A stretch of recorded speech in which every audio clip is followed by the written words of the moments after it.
Ella es una arquitecta también bastante conocida desde 1985 por la Escuela Técnica Superior de Arquitectura de Madrid y ha proyectado y construido más de 100 edificios, especializándose en sostenibilidad y eficiencia energética, sobre todo desde el año 1995. Profesora de 2 ediciones del Máster de Energías Renovables de la ULL, imparte ponencias relacionadas con arquitectura y urbanismo, con más de 100 ponencias desde el año 96, es miembro del Comité Científico de la Asociación para la Sostenibilidad de la Arquitectura de ámbito nacional, coautora del estudio previo sectorial para la redacción del Plan Canario de Adaptación al Cambio Climático, coautora del MABICAN, que es el Manual de Arquitectura Bioclimática para Canarias, y ha sido seleccionada por el Gobierno de Canarias para participar en el taller de expertos para el estudio de vulnerabilidad de Canarias ante el cambio climático. Y a su vez es miembro de nuestro Ágora o clúster. Vale, muchas gracias, cuando quiera. Bueno, buenas tardes a todos. Yo voy a intentar ser muy breve porque la jornada ha sido muy intensa. Yo, la verdad es que quiero agradecer al clúster que las haya organizado estas jornadas porque me ha parecido interesantísimo todo lo que se ha contado y creo que es un bombardeo de iniciativas muy estimulante.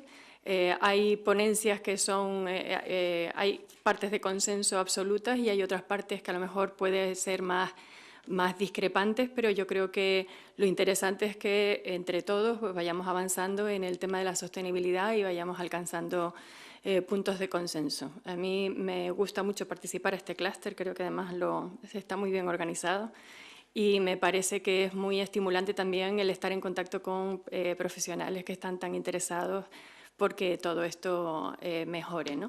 Me alegro muchísimo también de que estas jornadas se celebren en el Colegio de Arquitectos y felicito a nuestro presidente por las palabras iniciales que comparto plenamente y también me parece estimulante que el colegio adquiera esta deriva, porque me parece que sobre todo los arquitectos y los que estamos relacionados con el mundo de la construcción, y no solo con la construcción, sino también por el urbanismo, tenemos una enorme responsabilidad a la hora de intentar cambiar las tendencias que estamos viendo que son tan poco saludables. Entonces, bueno, yo voy a pasar muy rápido por una especie de síntesis de temas que, desde mi punto de vista, es importante reflexionar sobre ellas y para terminar con lo que, desde mi punto de vista, es en este momento el reto energético. O sea, ¿a qué se enfrenta Canarias y con qué herramientas podemos luchar, ¿no? Entonces, bueno, pues a mí me gusta mucho esta manera de analizar los procesos,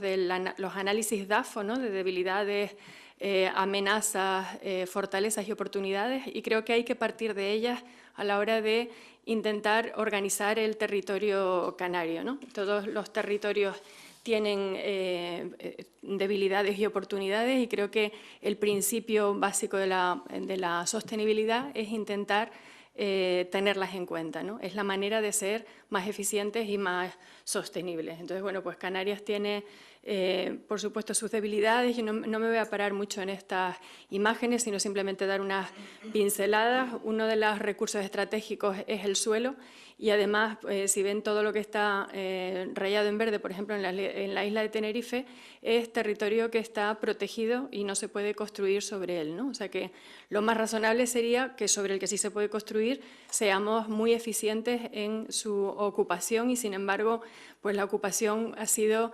de baja densidad y muchas veces ocupando suelos estratégicos que podían servir para otras actividades estratégicas como es la agricultura, ¿no? Y ahí vemos filas de adosados y planes parciales que se desarrollan en suelos agrícolas que tampoco son tan abundantes en la isla y constituyendo una densidad de población muy diseminada que es muy difícil el gestionar adecuadamente los recursos, porque este suelo tan disperso lo que precisa es unas redes importantes de comunicación, de abastecimiento y hace muy difícil el aprovechamiento de los recursos. Por ejemplo, de toda la vertiente norte de Tenerife, el 70% de los usuarios no están conectados a redes de alcantarillado, con lo cual estamos perdiendo también un recurso importante que se podía reciclar perfectamente, que es el agua. Así que, bueno, pues con el 50% de suelo protegido y siendo el suelo un recurso escaso, la dispersión urbana lo que hace es consumir más recursos y sobre todo los estratégicos, ¿no? El agua y la energía. Otro modelo que no nos ayuda nada son las polaridades, cómo tenemos organizado el territorio. Y todo esto que estoy contando así inicialmente tiene que ver con el planeamiento. El cargar las actividades del territorio solamente sobre 2 puntos, como es la capital y el suroeste de la isla donde está el turismo, lo que obliga también es a hacer unas migraciones diarias importantes. Y si a eso le sumamos el que esta población tan dispersa no tiene dotaciones cerca, porque si hacemos un adosado en suelo agrícola, lo normal es que no tengamos al lado necesidades básicas que se usan diariamente, como es un colegio o a lo mejor el centro de salud o los mismos trabajos, pues lo que nos encontramos es el efecto rebote de que parece ser que cada vez necesitamos más medios de transporte, más autopistas, más ancho de viario y ahora encima el tren del norte y el tren del sur, que me parece que no es el sistema más adecuado, que creo que lo que hay que hacer es aprovechar lo que hay y sobre todo generar nuevas economías locales para que la gente evite el hacer estas migraciones diarias que repercuten negativamente también sobre el cambio climático. En temas de consumo energético, pues imagínense, traduzcan a consumo energético estas imágenes, ¿no? El construir playas donde no las había, el construir campos de golf en zonas desérticas con recursos escasos como es el agua y que está asociado en las Islas Canarias a consumo energético y a desalación. Una de las amenazas importantes que tenemos en Canarias es el cambio climático, porque vivimos del clima y del paisaje y si cambia el clima tendremos un problema y porque en los lugares costeros, según los expertos, son los más vulnerables a la hora de afrontar el cambio climático. En el 2009, estando Faustino García Márquez de director de la agencia, publicaron la Estrategia Canaria de Lucha contra el Cambio Climático, en la que se veía que el sector de la energía era el responsable del más del 90% de las emisiones, o sea que es el sector sobre el que realmente hay que trabajar. Se concluía que los responsables principales de dónde venía ese consumo energético eran precisamente en el que nosotros trabajamos, en la arquitectura y en el urbanismo. Y uno de los sectores que más había subido en emisiones era el transporte, ¿no?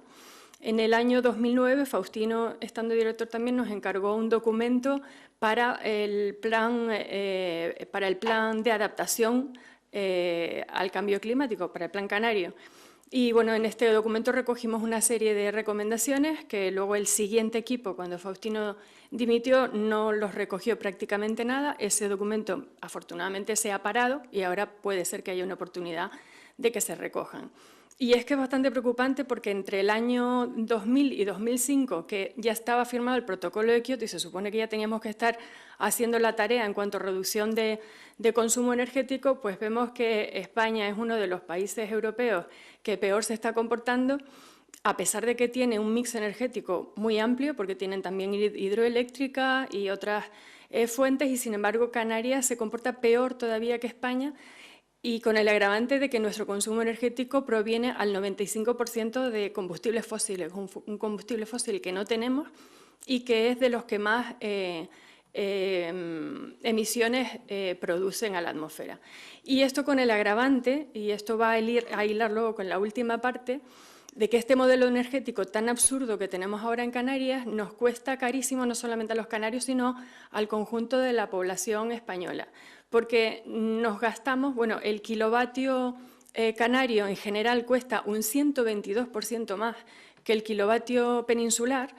Gastamos 1.300.700, bueno, todos esos millones de esa cantidad de euros en mantener este absurdo y las renovables están todavía en Canarias, a pesar de que son tan abundantes, al 5%.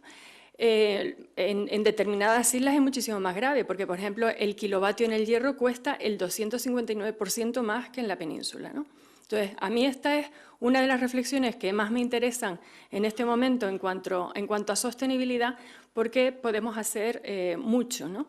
Y esto es, bueno, me gusta mucho esta imagen de la relatividad en la toma de decisiones en cuanto a lo que es el modelo que hemos elegido en Canarias, no solamente para crecer, sino el energético, ¿no?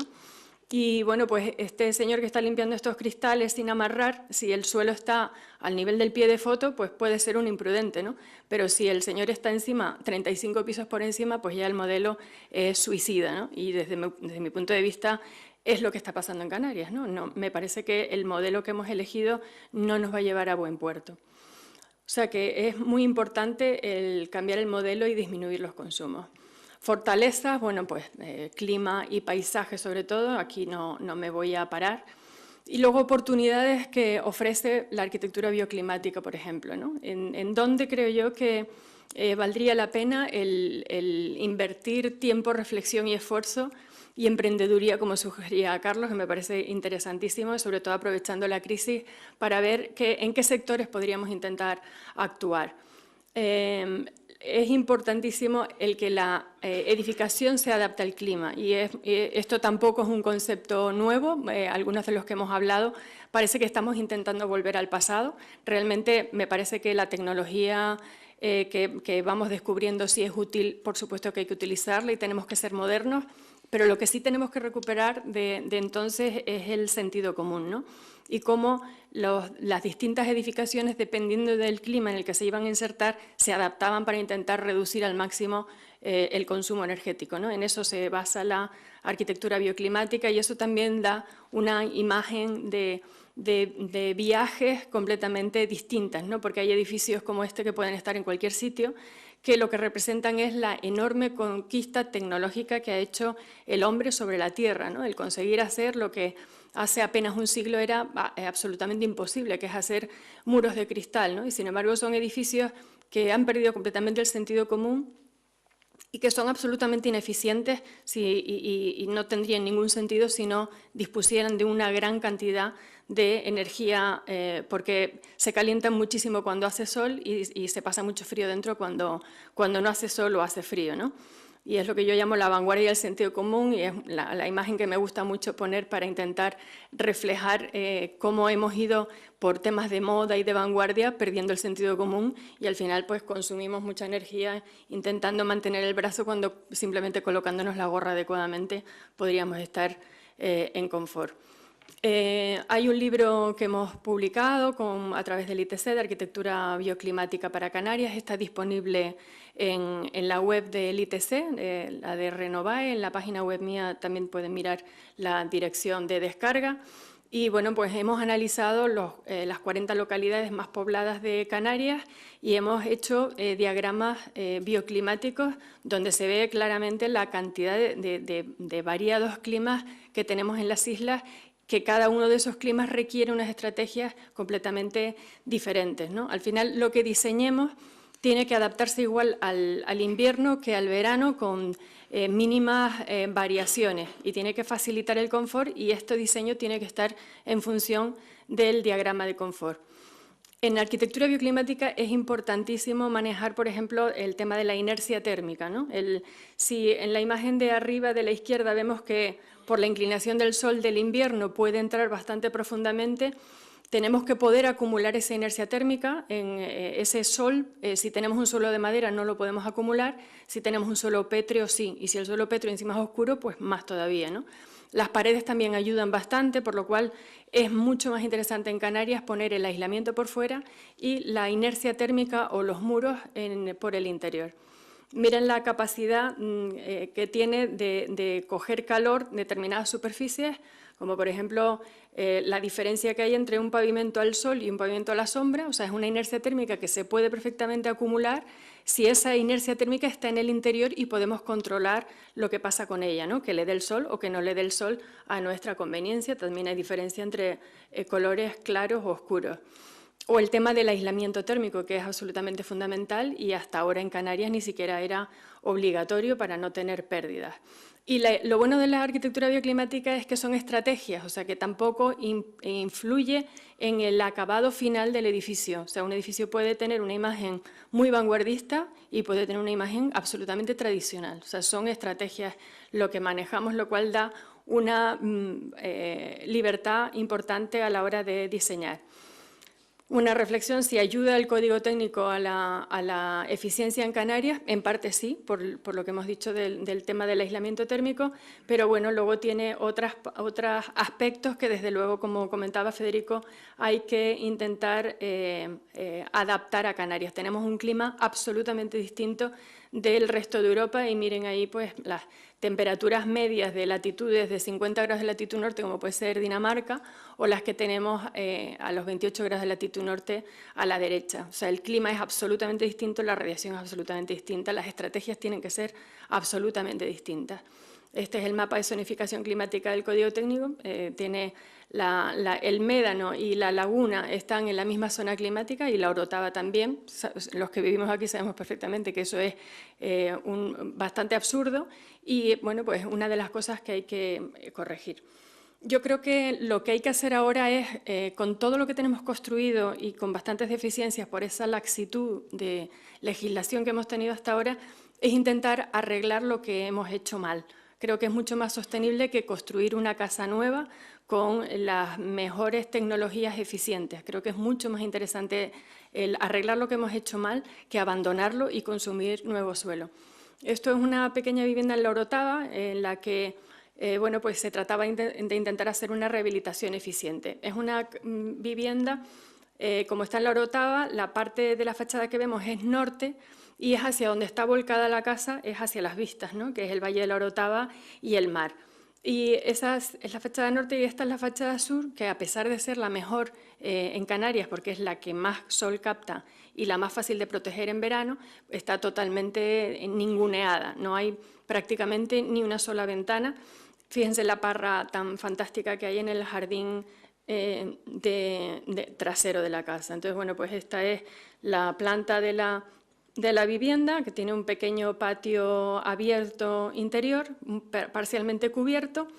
Y, bueno, pues viendo el clima de la Orotava, todos los segmentos que entran en la zona 4 significa que hace falta captar radiación solar. O sea, que son muchos los meses en la Orotava que hace falta captar radiación solar. Los meses o segmentos que entran en la zona naranja quiere decir que estando a la sombra podemos estar en confort. O sea que hay meses que nos hace falta protección solar y hay muchos meses que nos hace falta radiación solar. Si miramos cómo funciona la vivienda, vemos la parte sur que está un poquito orientada hacia el sureste. En la imagen de la izquierda vemos que es la única que realmente recibe radiación solar durante el mes de diciembre, además de la oeste, porque la este es una medianera, y la norte, en cambio, los meses más fríos no va a captar nada de radiación solar. Y luego vemos en la imagen de la derecha el recorrido solar en junio, el sol a mediodía es bastante vertical y hay que protegerla. Entonces, bueno, pues la propuesta es, desde luego, en ese espacio, esa especie de semipatio abierto, hacer una especie de invernadero que, por supuesto, debe poderse proteger del sol en los meses más calurosos. Y otra de las estrategias, bueno, aislamiento térmico, por supuesto, por el exterior y abrir ventanas, o sea, volcar la casa más hacia el sur. En la parte de la cubierta hay unas placas fotovoltaicas para tratar de que la casa sea autosuficiente. Y bueno, este es el esquema un poco de funcionamiento en verano. Por esa cristalera entra radiación solar y se puede acumular en muros y pavimentos que tienen una alta inercia térmica y, por supuesto, en verano esa misma cristalera tiene que poder protegerse de la radiación solar y sale un toldo de debajo de las placas fotovoltaicas y aprovechamos también lo que existe, la maravillosa pérgola que se llena de hojas en verano y las pierde en invierno para poder terminar de aprovechar la protección solar y que sea natural y que facilite también la ventilación, con lo cual toda la inercia térmica interior estaría fresca y contribuiría a mejorar el confort.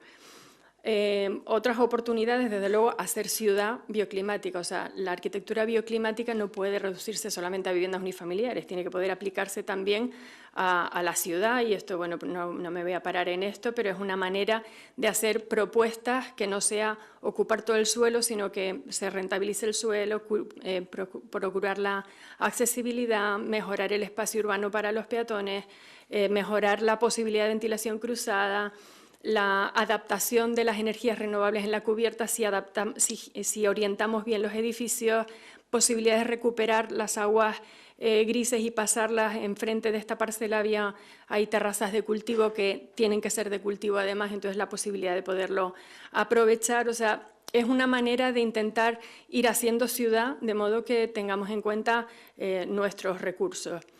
Otra oportunidad importante es en el sector hotelero, que ya lo hemos nombrado, ¿no? El sector hotelero y el del comercio son los dos que más energía consumen y que más emisiones producen, por lo que es muy interesante también hacer, por ejemplo, auditorías energéticas. Tuve la oportunidad de hacer una auditoría energética en el edificio del Corte Inglés, participé en el anexo de bioclimática y realmente se quedaron contentísimos de la cantidad de estrategias que podían ir implementando y además priorizándolas y bueno, pues unas con un retorno más lejano y otras menos lejano, pero en auditorías energéticas pasa mucho que se priorizan los equipos activos porque el retorno de la inversión es más rápido, pero no se tiene en cuenta que muchas veces un aislamiento térmico, por ejemplo, puede durar toda la vida del edificio, puede durar 70 años, con lo cual el retorno también tendría que tener en cuenta eso, ¿no? Que es una inversión para a corto, pero también a muy largo plazo. Un equipo activo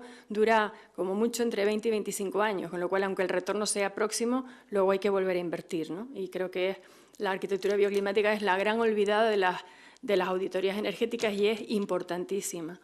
Estas estrategias implementadas en el sector turístico es también una estrategia clave. Una manera de la oferta complementaria del sector turístico que sea también sostenible. O sea, es preferible una charca intermareal que se renueva sola y que si sube el nivel del mar, como dicen que puede pasar con el cambio climático, es simplemente levantar un poquito los bordes que hacer playas artificiales que consumen muchísima energía, sacrifican muchas veces los recursos marinos y si sube el nivel del mar habrá sido una energía mal empleada. Estas intervenciones además son respetuosas no solamente con las personas que vienen a usarlas desde fuera, sino con la fauna que vive en el interior, que esa no tiene ni voz ni voto y es una cuestión simplemente de diseño y de oportunidades y desde luego mucho más divertido que una playa artificial. Creo que ahora es el momento adecuado y el lugar adecuado, Canarias sobre todo, porque la arquitectura bioclimática es el lugar de España donde más eficaz puede ser, ¿no? Hay estrategias para reconducir el urbanismo, la mayor parte del planeamiento está pendiente de revisión o no está aprobado, con lo cual se pueden recoger este tipo de sugerencias y desde luego hay que reconducir también en la edificación intentando conseguir que el código técnico efectivamente se adapte a nuestro clima. Para mí, el reto energético en Canarias, desde luego, es bajar la dependencia de los combustibles fósiles y aumentar los que sí tenemos, que son las renovables y que no producen energía. Me parece un error descomunal el intentar ampliar el mix energético, que en vez de depender del petróleo, ahora vayamos a depender del petróleo y el gas, con la cantidad de infraestructuras e impactos que traer este combustible a las islas, que tampoco tenemos ese combustible, nos va a acarrear, ¿no? Impactos en lugares donde, por mucho que digan que van a crear tantos puestos de trabajo, de lo que de verdad vivimos es del turismo y no podemos permitirnos impactos en el paisaje y sacrificios de playas como podrían desprenderse de estas intervenciones tan drásticas. Hay expertos que afirman que esta playa perderá sus aportes de arena y me parece absurdo que estemos consumiendo energía en generar playas artificiales y estemos consumiendo energía también en crear puertos que pudieran destruir los que tenemos gratis, ¿no? Y mucho menos por el procedimiento que se está haciendo. Me preocupa mucho también cuando se habla del futuro de la energía en Canarias, la complicidad que hay entre los gobernantes y la gente que nos suministra las energías, ¿no? Me preocupa, bueno, esto no lo voy a leer entero porque supongo que ya voy mal de tiempo. Bueno, pues como la presentación se quedará, pues ya lo leen más despacio, pero desde luego los representantes de Endesa piensan que el futuro de Canarias tiene que seguir apostando por las energías fósiles en las próximas décadas. No dice cuántas, si 2, 3, 4, no se dice, ¿no? Y luego además dice que el tema de la apuesta por el gas es importante y que hay que hacerla ya, porque luego se van a endurecer las leyes medioambientales y a lo mejor luego ya no se puede hacer.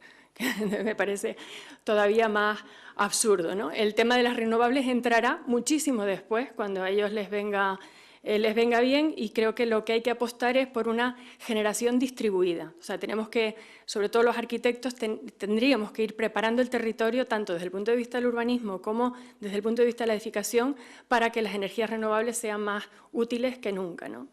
El futuro de Canarias yo lo veo desde luego renovable y además es viable, es posible. Esto es una experiencia que hicieron en las Cañadas del Teide, donde hicieron cocina solar. Y luego, bueno, lo que es importante también es que renovables sí, pero vamos a cuidar el paisaje también, que es uno de nuestros principales recursos estratégicos. No tenemos tanto suelo como para decir que esto es un huerto solar y que pase como un terreno de cultivo más, ¿no? No es una de nuestras fortalezas la cantidad de suelo, con lo cual lo que hay que hacer es aprovechar el suelo, ¿no? A la izquierda abajo ven el huerto solar que veíamos al principio, arriba a la derecha ven la nave de Mercadona en el polígono industrial de Granadilla.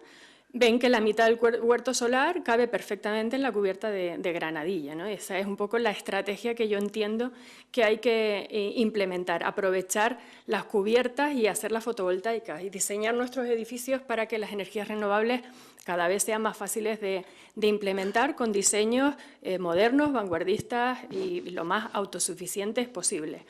Hay una esperanza, esta iniciativa catalana del SOM Energía, que además la ley es un poco perversa y ahora sí te deja autoconsumir energías renovables, pero no te deja acumularla, con lo cual, bueno, pues está claro que sigues dependiendo de los que manejan este multimillonario mercado de la energía. Estas cooperativas, si al final se aprueba el balance neto, creo que es una idea estupenda, lo está haciendo ya, y me parece que en Canarias es el sitio para intentar implementarlas.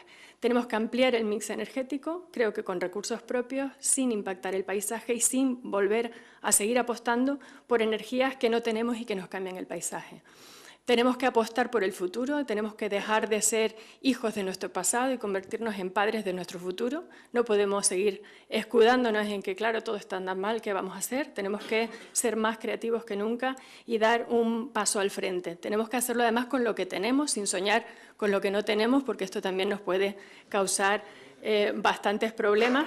Y tenemos que concebir el territorio con todos, o sea, la ponencia que se han desarrollado aquí son ponencias interesantísimas, cada una de un área determinado. Creo que el diseño del territorio tiene que ser un diseño holístico, tenemos que tener en cuenta todas las partes del territorio para que al final funcionen como tienen que funcionar. Un libro estupendo que les recomiendo de Roque Calero sobre estrategias de diseño integral. Y ya se acabó, o sea que creo que la energía más sostenible es la que no se consume, entonces por eso creo que la arquitectura bioclimática es estupenda para fomentar la eficiencia y el ahorro, y entonces ya sí que las renovables serán cada vez más viables. Muchas gracias.